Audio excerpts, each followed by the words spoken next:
ಶರೀರಮೇವ ಮಾತಾಪಿತರು ಜನಯತಃ ಶ್ರೇಷ್ಠ. ತಂದೆ ತಾಯಿಯವರು ನಮ್ಮ ಭೌತಿಕ ಶರೀರ ಉಂಟು ಮಾಡ್ತಾರೆ, ಆದರೂ ಅದು ಶ್ರೇಷ್ಠ ಜನ್ಮ. ಯಾಕಂದರೆ ಈ ಶರೀರಕ್ಕೆ ಹೋದರೆ ಏನೂ ಸಾಧ್ಯ ಮಾಡ್ತಾರೆ. ಆದರೆ ಗುರು ಬ್ರಹ್ಮಜ್ಞಾನ ಕೊಟ್ಟು ಬ್ರಹ್ಮ ಶರೀರ ಕೊಟ್ಬಿಡ್ತಾನೆ. ಅಜರಾಮರವಾದ ಬ್ರಹ್ಮ ಶರೀರ ಕೊಡೋದ್ರಿಂದ ಅದು ಸಾಯದೇ ಇರೋ ಶರೀರ. ತಂದೆ ತಾಯಿ ಕೊಡೋ ಶರೀರ ಸಾಯುವ ಶರೀರ. ಈ ಸಾಯುವ ಶರೀರ ಇಟ್ಕೊಂಡು ಮರ್ತ್ಯನಾಗಿ ಅಮೃತನಾಗುತ್ತಾನೆ. ಸರಿಯಾದ ಸದ್ಗುರುಗಳನ್ನು ಆಶ್ರಯಿಸಿಕೊಂಡು ಅವರಿಂದ ತತ್ವ ವಿಚಾರವನ್ನು ಮಾಡಿ ಉಪನಿಷತ್ತಿನ ಹೇಳ್ತಕ್ಕಂಥ ವಿಚಾರ ಅಂದರೆ ನಾನು ಯಾವುದು ನಮಗೆಲ್ಲ ಗೊತ್ತು. ಹೂವಿಂದ ಇದು, ಚೊಂಬುಂದ ಇದು, ಬಿಟ್ಟಿದ್ದು. ನಾನು ಪದ ಹೇಳ್ತೀವಿ, ನಾನು ಪದಕ್ಕೆ ಅರ್ಥನೇ ಗೊತ್ತಿಲ್ಲ. ಅರ್ಥ ಗೊತ್ತಿಲ್ಲದೆ ಪದ ಪ್ರಯೋಗ ಮಾಡ್ತಾ ಇದ್ದೀನಿ. ತುಂಬ ಅಪಹಾಸ್ಯ. ಲೋಕದಲ್ಲಿ ಒಂದು ಪದ ಪ್ರಯೋಗ ಮಾಡಿ ಅರ್ಥ ಗೊತ್ತಿಲ್ಲ ಅಂದರೆ ಅದೇನು ಅರ್ಥ ಪದಕ್ಕೆ? ನಾನು ಅಂದರೆ ಯಾವುದು? ನಾನು ಒಂದು ದೇಹನ, ನಾನು ಒಂದು ಇಂದ್ರಿಯನ, ನಾನು ಒಂದು ಮನಸ್ಸ, ನಾನು ಒಂದು ಬುದ್ಧಿನ, ನಾನು ಒಂದು ಪ್ರಾಣನ, ನಾನು ಒಂದು ಯಾವುದು ಕೇಳಿದ್ರೆ ಎಲ್ಲ ನಂದು ಅಂತ ಹೇಳ್ತೀವಿ. ನಂದು ನಾನಾಗಲ್ಲಪ್ಪ. ನನ್ನ ಮನೆ ನಾನು ಹಾಕ್ತೀನ, ನನ್ನ ಮೊಬೈಲ್ ನಾನು ಹಾಕ್ತೀನ, ನನ್ನ ದುಡ್ಡು ನಾನು ಹಾಕ್ತೀನ. ಹಾಗೆ ನನ್ನ ದೇಹ ಅಂತ ನಮ್ಗೆ ಗೊತ್ತಾಗಿದೆ. ನನ್ನ ದೇಹ ಯಾಕೋ ಮೈ ಸರಿಯಿಲ್ಲ, ನಂದು ಮೈ ಭಾರ, ಮೈ ಸರಿಯಿಲ್ಲ ಅಂತೀವಿ. ನನ್ನ ಮನಸ್ಸು ಯಾಕೋ ಬುದ್ಧಿ ಸರಿಯಿಲ್ಲ, ಮನಸ್ಸಿಗೆ ಬೇಜಾರಾಗಿದೆ. ನನ್ನ ಬುದ್ಧಿ ಒಂದು ಅರ್ಥ ಆಗ್ತದೆ. ನನ್ನ ಬುದ್ಧಿ ಅಯ್ಯೋ ನನ್ನ ಪ್ರಾಣ ತೆಗಿತಾನೆ ಅಂತೀವಿ. ನನ್ನ ಪ್ರಾಣ, ನನ್ನ ಬುದ್ಧಿ, ನನ್ನ ಮನಸ್ಸು ಮೇಲೆ ನಾನು ಹಂಗಾಗ್ತೀನಿ. ನಂದು ನಾನು ಬೇರೆ ಬೇರೆಪ್ಪ, ನಾನು ನಂದು ಒಂದಾಗಲ್ಲಪ್ಪ. ಹಾಗಾದರೆ ನಾನು ಯಾರು ಅಂತ ಕೇಳಿದ್ರೆ ಗೊತ್ತಿಲ್ಲ. ಎಲ್ಲ ಪುರಾಣ ನಾನೆಂಬುದ ತಿಳಿಯಣ್ಣ, ಅದನ್ನು ಅರಿತಾರೆ ನೀನೇ ಮುಕ್ಕಣ್ಣ. ಮುಕ್ಕಣ್ಣ ಅಂದ್ರೆ ಯಾರು? ನಾನೆಂಬುದರ ನಿಜ ಸ್ವರೂಪ ನಡ್ಕೊಂಡ್ರೆ ನಮಗೆ ಶಿವ ಆಗ್ತೀವಿ. ಇದರಲ್ಲಿ ಶವ ಆಗ್ತೀವಿ. ಯೋಚನೆ ಮಾಡ್ತಾರೆ ಏನಾಗ್ಬೇಕು ಜೀವನದಲ್ಲಿ. ಶವ ಆಗಬಹುದು ವಾಸಿನ, ಶಿವಾಗಿ ಗುಣ ಸುಧಾರವಾಸಿ. ಶಿವಸ್ವರೂಪ ನಮ್ಮ ಸ್ವರೂಪ ಅಂತ ಹೇಳುತ್ತೆ. ಶಾಂತಂ ಶಿವಂ ಅದ್ವೈತಂ ಚತುರ್ಥಂ ಮನ್ಯಂತೆ ಸ ಆತ್ಮ. ಯಾವುದನ್ನ ಜಗತ್ ಕಾರಣವಾದ ಬ್ರಹ್ಮ ಅಂತ ಹೇಳುತ್ತೋ ಆ ಬ್ರಹ್ಮ ನಮ್ಗೆ ಆತ್ಮ ಕೂತ್ಕೊಂಡ್ಬಿಟ್ಟಿದೆ. ನಮ್ಮ ಹೃದಯ ಗುಹೆಯಲ್ಲಿ, ಬುದ್ಧಿ ಗುಹೆಯಲ್ಲಿ ಆತ್ಮ ಕೂತ್ಕೊಂಡಿದ್ದಾನೆ. ಎಷ್ಟೋ ಜನ ಕೇಳ್ತಾರೆ ಪರಮಾತ್ಮ ಇದ್ದಾನೆ, ದೇವರಿದ್ದಾನೆ, ಬ್ರಹ್ಮ ಇದ್ದಾನೆ ಅಂತೆಲ್ಲ. ಅದಕ್ಕೆ ನಾವು ತಿಳ್ಕೊಳ್ಬೋದು. ಅದಕ್ಕೆ ಇದಾನೆ ಒಪ್ಕೊಳ್ಬೋದು. 4 ತರಹ ಮನುಷ್ಯನ ಒಂದು ನಂಬಿಕೆ ಇರೋದು. ಒಂದು ಕಲ್ಪನೆ. ಕಲ್ಪನೆಗೆ ಎಷ್ಟೋ ಹೋಗ್ತದೆ. ಎಲ್ಲರೂ ದೇವ ಕಲ್ಪನೆ ಮಾಡ್ತಾನೆ, ಅದೆಲ್ಲ ಇದೇ ಇಲ್ಲ ಹೇಳೋಕ್ಕಲ್ಲ. ಇನ್ನೊಂದು ನಂಬಿಕೆ. ಪುಣ್ಯ ಪಾಪ ಇದೆ, ಜನ್ಮಾಂತರ ಇದೆ, ಲೋಕಾಂತರ ಇದೆ ಅನ್ನೋ ನಂಬಿಕೆ. ಆ ನಂಬಿಕೆ ಅನ್ನೋದು ಇನ್ನೊಂದು ಭಾವನೆ. ಭಾವನೆಯಿಂದ ರಾಮನ ಭಾವನೆ, ಶಿವನ ಭಾವನೆ, ನಾರಾಯಣ ಭಾವನೆ, ದೇವಿ ಭಾವನೆ, ಗಣಪತಿ ಭಾವನೆ, ಆಂಜನೇಯನ ಭಾವನೆ, ಅವರವ್ರ ಭಾವನೆ ಸೇರಿದೆ. ಇನ್ನೊಂದು ಅನುಭವ. ಕಲ್ಪನೆ, ನಂಬಿಕೆ, ಭಾವನೆ, ಅನುಭವ. 4ರಲ್ಲಿ ಪರಮಾತ್ಮ ಅನುಭವ ಸೂತ್ರ. 3ಕ್ಕೂ ಇವನೇ ಅವಕಾಶ ಕೊಟ್ಟವನು. ಈ ಏನು ನಂಬೋದು ಈ ಚೈತನ್ಯವೇ ಅದಕ್ಕೆ ಆಧಾರ. ಯಾವುದನ್ನು ನಂಬಬೇಕಾದ್ರೂ ಅರಿವಿದೆ, ಏನನ್ನು ನಂಬೋಕ್ಕಾಗಲ್ಲ. ಅರಿವಿದೆ ಏನು ಕಲ್ಪನೆ ಮಾಡೋಕ್ಕಾಗಲ್ಲ. ಅರಿವಿಲ್ಲದೆ ಏನನ್ನು ಭಾವನೆ ಮಾಡೋಕ್ಕಾಗಲ್ಲ. ಅರಿವಿನ ಸ್ವರೂಪವೇ ಪರಮಾತ್ಮ. ಸತ್ಯಂ ಜ್ಞಾನಂ ಅನಂತಂ ಬ್ರಹ್ಮ ಸತ್ಯ. ಜ್ಞಾನ ಸ್ವರೂಪ ಜ್ಞಪ್ತಿ ಸ್ವರೂಪ. ಜ್ಞಾನ ಸ್ವರೂಪ ನಮ್ಮಲ್ಲಿ ಸಹಜವಾಗಿ ನಾವೇ ಆಗೋ, ನಮ್ಮದು ಅರಿವಲ್ಲ, ಅರಿವೇ ನಾನು. ಇಂಥ ಸ್ವರೂಪ ಕಟ್ಕೊಳ್ಳೋದು ನಾವು. ಇದನ್ನು ಕಟ್ಕೊಳ್ಳೋದು ತುಂಬ ಕಷ್ಟಪಡಬೇಕಾಗಿಲ್ಲ.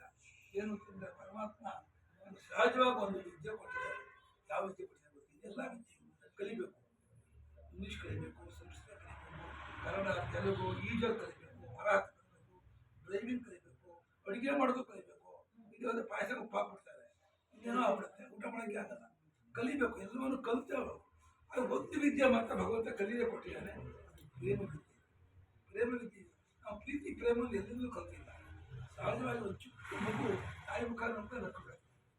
ಅದಕ್ಕೆ ಇವನು ಮಗು ನಗ್ತಾ ಇದೆ ಅಂತ ತಾಯಿ ಅಂಶಿಸ್ತಾ ಇದೆ ಅಂತಾರೆ.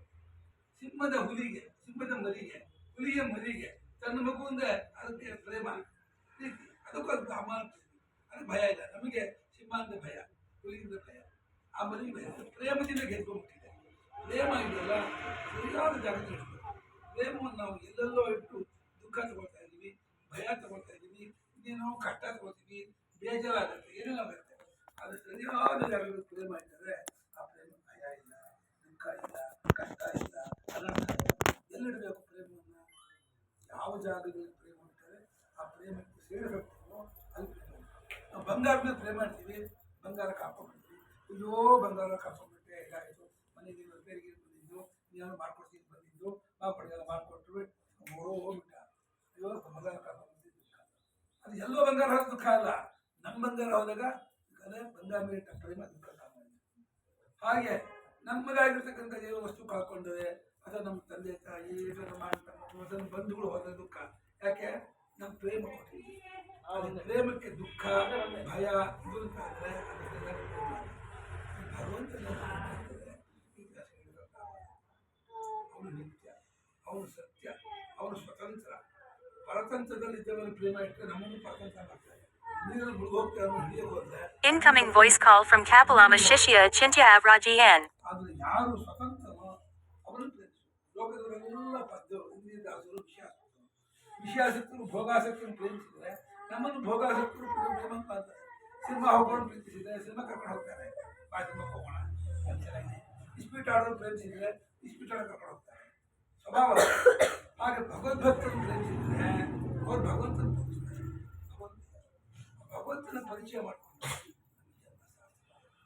ಹುಟ್ಟೋದು ಬರೀ ತಿನ್ನಕ್ಕೆ ಕುಡಿಯೋಕ್ಕೆ ಅಥವಾ ಇನ್ನೇನೋ ಸಂಪಾದನೆ ಮಾಡೋಕ್ಕಲ್ಲ. ಆಹಾರ ನಿದ್ರಾ ಭಯ ವೈಚನಾನಿ ಸಾಮಾನ್ಯ ಪಶುಕುಂದರ ಧರ್ಮೋ ವಿಶೇಷ ಅಧಿಕೋ ವಿಶೇಷ ಧರ್ಮೇಣ ಹೀನಾ ಪಶುಭಿ ಸಮಾನ. ಯಾವಾಗ ಧರ್ಮವನ್ನು ಬಿಡಬಾರದು. ಧರ್ಮ ನಮ್ಮನ್ನು ಭಗವಂತ ಧರ್ಮ ವಿಶ್ವಕ್ಕೆ ಜಗತ್ತಿಗೆ ಆಧಾರ ಧರ್ಮ. ಧರ್ಮದಂತೆ ಬರಬೇಕು, ನೀತಿಯಿಂದ ಇರಬೇಕು, ಸರಿಯಾದ ಪ್ರೇಮವನ್ನು ಭಗವಂತನ ಪ್ರೇಮ ಇರ್ತದೆ. ಆ ಪ್ರೇಮ ಭಗವಂತನ ಪರಿಚಯ ಮಾಡಿಸ್ಕೊಟ್ಟು ನನ್ನ ಜನ್ಮ ಸಾರ್ಥಕವಾಗ್ತದೆ. ನಿಜವಾಗಿಯೂ ನಾವು ಹುಟ್ಟಿದ್ದಕ್ಕೆ ಸಾರ್ಥಕತೆ ಸತ್ಯವನ್ನು ಕಟ್ಕೊಳ್ತದೆ, ಭಗವಂತನ ಕಟ್ಕೊಳ್ತದೆ. ಇಲ್ಲದೆ ಹೋದರೆ ಅನ್ಯಾಯವಾಗಿ ತಾಯಿ ಯೌವನ ಹಾಳು ಮಾಡಿಲ್ಲ. ತಾಯಿ ಯೌವನ ಚೆನ್ನಾಗಿದೆ, ಸುಂದರವಾಗಿದ್ದು ನಾನು ಹುಟ್ಟಿ ನನ್ನ ತಾಯಿ ಯೌವನ ಹಾಳು ಮಾಡಲಿಲ್ಲ. ಅದಕ್ಕೆ ನಾನು ತಾಯಿಗೆ ನನ್ನನ್ನು ಹೆತ್ತ ತಾಯಿಗೆ ಸದ್ಗತಿ ಆಗಬೇಕು, ಉತ್ತಮವಾದ ಗತಿ ಆಗಬೇಕು ಅಂದರೆ ಆಸಕ್ತ ಏಳು ತಲೆಮಾರು ತತ್ವಜ್ಞಾನಿಯಾಗಿ ಉದ್ಧಾರ ಆಗ್ತಾರೆ. ಹಾಗೆ ನನ್ನ ತಾಯಿ ಕೃತಾರ್ಥರಾಗಬೇಕು, ಉದ್ಧಾರ ಆಗಬೇಕು ಅಂದರೆ ನಾನು ಅರ್ಥ ಕಂಡುಕೊಂಡಿದ್ದೆ.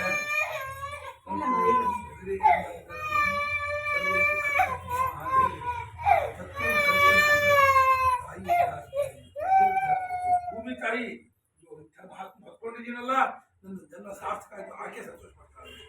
ಆ ತತ್ವಜ್ಞಾನಿಯ ಮಹಾತ್ಮ ಭೂಮಿಯನ್ನು ಓಡಾಡಿದರೆ ಆ ದೇವಿಗೆ ಮೈ ಪುಲಕಿತವಾಗುತ್ತೆ, ರೋಮಾಂಚವಾಗುತ್ತೆ, ಪರುಷವೇ ಆಗ್ತದೆ. ಹಾಗಾಗಿ ನಾವು ಬಂದಿರೋದು ಬದುಕು ಅನಿವಾರ್ಯ. ಬದುಕಲೇಬೇಕು, ಅದಕ್ಕೇನೋ ಒಂದು ಉದ್ಯೋಗವನ್ನು ಆಶ್ರಯಿಸಿಕೊಳ್ಳಬೇಕು.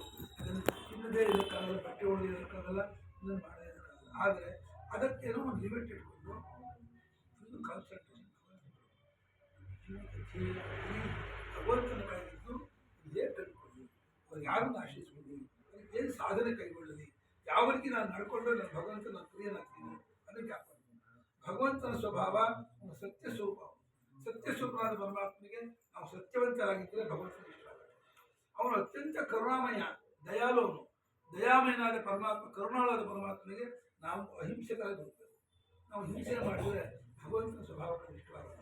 ನಾವು ಅಹಿಂಸಕರಾಗಿ, ದಯಾವಂತರಾಗಿ, ಕರುಣಾವಂತರಾಗಿ, ಸತ್ಯವಂತರಾಗಿ, ಶೀಲವಂತರಾಗಿ, ಶಮದಮಾದಿ ಗುಣಾನ್ವಿತರಾಗಿ ನಾವು ಭಗವಂತನ ಆರಾಧನೆ ಮಾಡಿದರೆ ಬಲುಬೇಗನೆ ಭಗವಂತ ತಸ್ಮೀಶ ಆತ್ಮ ಇವರು ಮತ್ತೆ ಸ್ವಾಮ ತನ್ನದಾದ ಸ್ವರೂಪವನ್ನು ತೋರಿಸ್ಕೊಟ್ಟು ಯಥಾರ್ಥರ ಮಾಡಬೇಕು. ಅದು ನಮ್ಮ ಜೀವನದ ಪರಮ ಧ್ಯೇಯ. ಬಾಕಿಯಲ್ಲಿ ಏನೇನೋ ಪದವಿ ಇರುತ್ತೆ, ಓದ್ತೀವಿ, ಉದ್ಯೋಗ ಹೋಗ್ತೀವಿ, ಎಲ್ಲೋ ಹೋಗ್ತೀವಿ, ಎಲ್ಲೋ ಬೆಳಿತೀವಿ, ಎಲ್ಲೋ ಆಗ್ತೀವಿ. ಎಲ್ಲೇ ಇದ್ದರೂ ನಾವು ಭಗವಂತನವನು ಅನ್ನೋದು ಮರಿಬಾರ್ದು. ನಾನು ಭಗವಂತನಿಗಾಗಿ ಬಂದವನು, ಭಗವಂತನವನಾಗಿ ಇದ್ದೇನೆ, ನನಗೆ ಭಗವಂತನೇ ನನ್ನ ಗುರಿ, ಅವನಿಗಾಗಿ ನಾನು ಬದುಕ್ತೀನಿ, ಅವನಿಗಂತ ಅದನ್ನು ಬಾಕಿ ಎಲ್ಲ ಗೌಣ ನನಗೆ ತಂದ್ಕೊಂಡು ಆ ರೀತಿ ಬದುಕಿದರೆ ನನಗೆ ಜೀವನ ಸುಖವಾಗಿ ಬದುಕಿದ ತತ್ವಜ್ಞಾನ ಆಗೋದು ಬಿಡೋದು ಎರಡನೇದು. ಅದು ಬದುಕಿನಲ್ಲಿಯೇ ಒಂದು ನೆಮ್ಮದಿ, ಸುಖ, ಆನಂದ, ಶಾಂತಿ ಎಲ್ಲ ಸೂರ್ಯಗೊಳ್ಳುತ್ತೆ. ಭಗವದ್ಭಕ್ತ ಹೇಗೆ ಚಂದ್ರೋದಯವಾದರೆ ಒಂದು ತಂಬೆಳಕು ಬರುತ್ತದೆಯೋ, ಅದು ಪರಮಾತ್ಮನ ಒಂದು ಭಕ್ತಿ ಜ್ಞಾನಾಚಾರ್ಯ ಬಂದುಬಿಟ್ರೆ ಅಲ್ಲಿ ಅದೇ ವಿಷಾದ ಆಗುತ್ತೆ, ಆಗುತ್ತೆ. ಅವ್ರ ಜೊತೆಯಲ್ಲೂ ಸಂತೋಷ ಆಗುತ್ತೆ. ಯಾವತ್ತೂ ಅಷ್ಟೇ ಕೋಪತಾಪ ಇರಬಾರ್ದು, ಕೋಪತಾಪ ಮಾಡ್ಕೋಬಾರ್ದು, ಪ್ರೇಮದಿಂದ ಇರಬೇಕು. ಯಾವಾಗ ಅಷ್ಟೇ ನಮ್ಮೊಂದು ಸ್ವಭಾವ. ಯಾಕೆಂದರೆ ಭಗವಂತ ಕ್ರೋಧನೂ ಹರಿಹಿ ಅಂತ ಅಲ್ಲಿ ಉಪನಿಷತ್ತು ಯಾಗದಲ್ಲಿ ಬೃಹಸ್ಪತಿ ಧ್ವನಿಯಾಗಿರ್ತಾರೆ. ರಾಜ ಉಪನಿಷತ್ತು ರಾಜ ಯಜಮಾನ. ಇಂಥ ಮಹಾಭಾಗವತೋತ್ತಮ ಅಂತಂದರೆ ವಿಷ್ಣುವಿಗೆ ಪೂರ್ವಾಶ ಕೊಡ್ತಿರ್ಬೇಕಾದ್ರೆ ಸಾಕ್ಷಾತ್ ವಿಷ್ಣು ಧ್ಯಾನ ಮಾಡ್ದ ನಾರಾಯಣ ತಗೊಳ್ತಾ ಇದೆ ಅಂತ ನಿಂತ್ಕೊಂಡೇನೆ ಆ ಸ್ತೋತ್ರ ಮಾಡಿ ಸುಮಾಬಿಟ್ಟೆ ಅಪರಿಚಿತ ಏನು ಸ್ತೋತ್ರ ಮಾಡ್ತಿದ್ದೆ ಯಾರು ಅಂತಂದ ಬೃಹಸ್ಪತಿ. ನಾರಾಯಣ ಅಲ್ಲಿದ್ದಾನೆ ನೋಡು ಬಂದಿದ್ದಾನೆ ಅಂತ. ಹಾ ಎಲ್ಲಿಂದ ನನ್ ಕಾಣ್ತಾ ಇಲ್ವಲ್ಲ ಅಂದ. ನನ್ ಕಾಣ್ತಾ ಇದ್ದಾನೆ ಅಂತ. ನನ್ ಕಾಣ್ತಾ ಸೂಕ್ಷ್ಮ ಕೊಟ್ಬಿಟ್ಟ. ಸಿಟ್ಟು ಮಾಡ್ಕೊಂಡು ಕ್ರೋಧನೋ ಹರಿಹಿ. ಹರಿಗೆ ಕೋಪ ಇಷ್ಟ ಆಗಲ್ಲ. ಹರಿಗೆ ಕೋಪ ಶತ್ರು. ಕೋಪ ಒಪ್ಪಲ್ಲ. ದೇವರಿಂದ ಗೆಲ್ಲಬೇಕು ಹರಿಯಿಂದ. ಅವರು ಪರಮಾತ್ಮ ಪ್ರೇಮಿಸುವುದು ಕಾಣ್ತಾನೆ ಅಂತ ರಾಜ ಬೃಹಸ್ಪತಿ ಉಪದೇಶ ಮಾಡಿದ. ಆಮೇಲೆ ತಪ್ಪಾಯ್ತು ಯಾವತ್ತು ಕೋಪ ಕ್ವಶನ್ ಆಗೋದು, ಉದ್ಯೋಗ ಕ್ವಶನ್ ಆಗೋದು, ಒಂಥರ ಸಮಾಧಾನಗೊಂಡು ಜೀವನದಲ್ಲಿ ಕಷ್ಟ ಇದ್ದೇ ಇರುತ್ತೆ. ಎದುರಿಸೋ ಜೀವನದ ಒಂದು ವಿಶೇಷವೇ ಹೊರತು ಇವಾಗ ಆಗ್ಬಿಡ್ತು ಅಂತ ಅಂದ್ಬಿಟ್ಟು ಕೋಪ ತಾಪ ಮಾಡ್ಕೊಂಡ್ರೆ ಯಾವುದಕ್ಕೂ ಉತ್ತರ ಅಲ್ಲ. ಯಾವುದಕ್ಕೂ ಕೋಪ ತಾಪ ಮಾಡ್ಕೊಂಡು ಬೇಜಾರು ಮಾಡ್ಕೊಳ್ಳೋದು, ಸಾಲ ಮಾಡ್ಕೊಳ್ಳೋದು, ಹೊಡೆಯೋದು ಬಿಡೋದು ಮಾಡಬಾರ್ದು. ಅದು ತುಂಬ ತಪ್ಪು. ಯಾಕೆಂದರೆ ಸರ್ವದೇವ ನಮಸ್ಕಾರ ಕೇಶವಂ ಪ್ರತಿಗಚ್ಚತಿ ಹೇಗೋ ಸರ್ವಭೂತ ತಿರಸ್ಕಾರ ಕೇಶವಂ ಪ್ರತಿಗಚ್ಚತಿ. ಯಾರು ತಿರಸ್ಕಾರ ಮಾಡಿದ್ರು, ಯಾರಿಗೆ ನೋಯಿಸಿದ್ರು ಕೂಡ ನನ್ನ ಆರಾಧ್ಯ ದೇವ ನನ್ನ ಆರಾಧ್ಯ ದೇವ ಅಲ್ಲಿ ಕೂತಿದ್ದಾನೆ, ಆ ಹೃದಯದಾನೆ. ಅವನು ಅಂದ್ಕೊಂಡ್ಬಿಟ್ರು ಅಂದರೆ ನಾನು ಕಲ್ಲಿಗೆ ಎಷ್ಟು ಪೂಜೆ ಮಾಡಿದ್ದೀನಿ, ಎಷ್ಟು ಪೂಜೆ ಮಾಡಿದ್ರೆ ಪ್ರಯೋಜನ ಇಲ್ಲ. ಯಾರೂ ನಾನು ನೋಯಿಸಲ್ಲ, ಸಂಕಲ್ಪ ಮಾಡ್ಬೋದು. ಯಾರಿಗೂ ದುಃಖ ಪಡೋದಿಲ್ಲ, ಯಾರಿಗೂ ನೋಯಿಸೋದಿಲ್ಲ. ಎಲ್ಲರನ್ನೂ ನಾನು ಪರಮೇಶ್ವರನ ಕಾಣ್ತೀನಿ, ಸಮಸ್ತರನ್ನು ಪ್ರೇಮ ಕಾಣ್ತೀನಿ. ಆ ಪರಮಾತ್ಮ ಈಶ್ವರೋ ಜೀವಕಲೆಯ ಪ್ರವಿಷ್ಟು ಭಗವಾನ್ ಜೀವರೂಪದಿಂದ ಪ್ರತಿಯೊಬ್ಬರನ್ನು ಹಾಕಿದ್ದಾರೆ. ಹಾಗಾಗಿ ಎಲ್ಲವೂ ಪರಮೇಶ್ವರ ಪರಮೇಶ್ವರಿಗೆ ಧ್ಯಾನ ಪ್ರತಿಯೊಂದು ಪರಮೇಶ್ವರ. ಆ ಪರಮೇಶ್ವರ ಕೊಟ್ಟ ತಾಯಿ, ಪರಮೇಶ್ವರ ಕೊಟ್ಟ ಮಕ್ಕಳು, ಪರಮೇಶ್ವರ ಕೊಟ್ಟ ತಂದೆ ತಾಯಿ, ಪರಮೇಶ್ವರ ಕೊಟ್ಟ ಅಣ್ಣ ತಮ್ಮ, ಅವನು ಪರಮೇಶ್ವರ ಸಂತೋಷ ಆಗೋದು. ಹೆಂಡತಿ ಸಂತೋಷ ಅಲ್ಲ, ತಂದೆ ತಾಯಿ ಪರಮೇಶ್ವರ ಸಂತೋಷ ಪಡೋದು. ಯಾವಾಗ ಹೆಂಡತಿ ಸಂತೋಷ ಆದರೆ ಪರಮೇಶ್ವರ ಸಂತೋಷ ಆಗ್ತಾನೆ. ಹೆಂಡತಿ ಹೊಡೆದು ಬಡ್ದು ಬಿಟ್ಟು ಪರಮೇಶ್ವರ ಹಾಗಾಗಲ್ಲ, ಖಂಡಿತ ಹಾಗಾಗಲ್ಲ. ಯಾವತ್ತೂ ಆ ನಡವಳಿಕೆ ಅಲ್ವೇ ಗಂಡನ್ನು ಅಷ್ಟೇ ಯಾವತ್ತೂ ಬೇಜಾರು ಮಾಡ್ತಾರೆ. ಗಂಡನ್ನು ಬೇಸರ ಮಾಡೋದು ಅದು ಅಲ್ಲ ಆಗಬಾರ್ದು. ಯಾವತ್ತೂ ಪರಸ್ಪರ ಅನ್ಯೋನ್ಯವಾಗಿ ಚೆನ್ನಾಗಿ ಸಂತೋಷವಾಗಿ ನಾವೆಲ್ಲ ಒಂದು ದೋಣಿ ಪ್ರಯಾಣ ಮಾಡ್ತಾ ಇದ್ದೀವಿ. ನಾವು ಯಾವ ದೋಣಿ ಇದೆ ಪರಮಾತ್ಮನ ದಳ ಮುಟ್ಟೋದಕ್ಕೆ ಆ ಭಗವದ್ಭಕ್ತಿ ದೋಣಿ ಇಟ್ಕೊಂಡು ಸಂತ ಹೋಗ್ತಾ ಇದ್ದೀವಿ. ಎಲ್ಲರೂ ಒಂದು ಕುಟುಂಬದವರೇ, ಎಲ್ಲರೂ ಅದಕ್ಕೆ ಅನುಕೂಲ ಇರೋರು. ಹಾಗಾಗಿ ನಾವೆಲ್ಲರೂ ಭಗವಂತ ಕಡೆ ಹೋಗ್ತಾ ಇರೋರು ತಿಳ್ಕೊಂಡು ಕೊರತೆ ಜೀವನದಲ್ಲಿ ಇದ್ದೇ ಇರುತ್ತೆ. ಕೊರತೆ ಇಲ್ಲದೆ ಇರೋದು ಇಲ್ಲವೇ ಇಲ್ಲ. ಹಾಗೆ ಆಗುತ್ತೆ.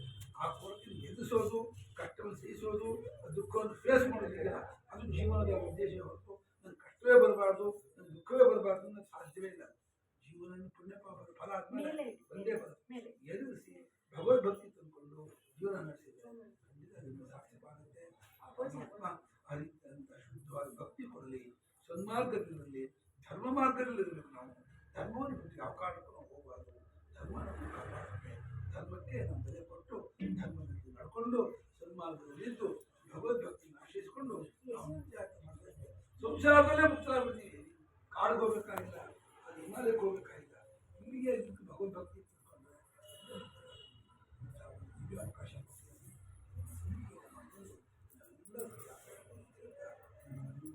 ಸಮಯ ಆಗುತ್ತೆ.